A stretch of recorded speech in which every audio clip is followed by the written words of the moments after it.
प्राचीन समय में विद्यार्थी गुरुकुल में रहकर ही पढ़ा करते थे। बच्चे के शिक्षा ग्रहण करने के लिए गुरुकुल में भेजा जाता था।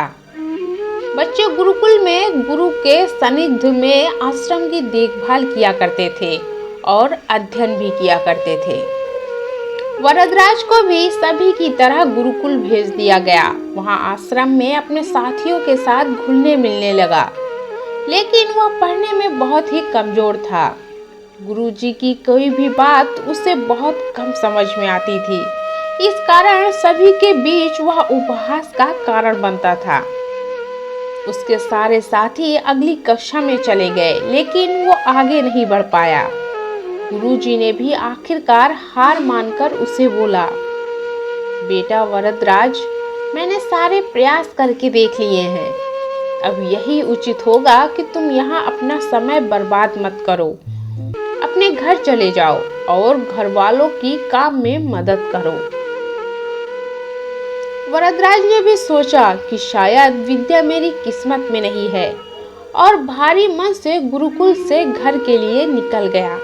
दोपहर का समय था। रास्ते में उसे प्यास लगने लगी। इधर उधर देखने पर उसने पाया कि थोड़ी दूर पर ही कुछ महिलाएं कुएं में पानी भर रही थीं। वह कुएं के पास गया। वहां पत्थरों पर रस्सी के आने जाने से निशान बने हुए थे।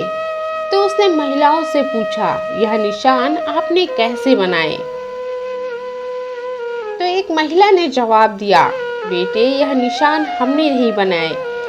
यह तो पानी खींचते समय इस कोमल रस्सी के बार बार आने जाने से ठोस पत्थर पर भी ऐसे निशान बन गए हैं। वरदराज सोच में पड़ गया।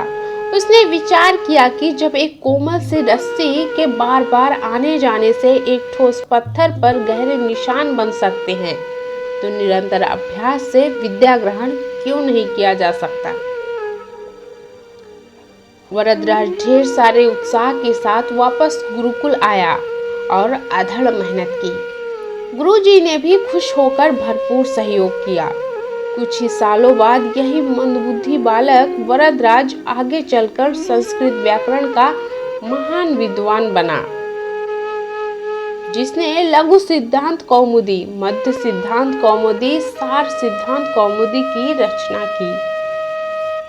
दोस्तों, इस कहानी से हमें यही सीख मिलती है कि अभ्यास की शक्ति का तो क्या ही कहना है।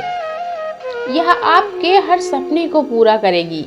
अभ्यास बहुत ज़रूरी है, चाहे वो खेल में हो या पढ़ाई में या फिर किसी और चीज़ में। बिना अभ्यास के आप सफल नहीं हो सकते हो। अगर आप बिना अभ्यास के केवल किस्मत के भरोसे बैठे रहोगे, तो आखिर में आपको पछतावा के सिवा और कुछ हाथ नहीं लगेगा। इसलिए अभ्यास के साथ धैर्य, परिश्रम और लगन रखकर आप अपनी मंजिल को पाने के लिए जुट जाएं। धन्यवाद।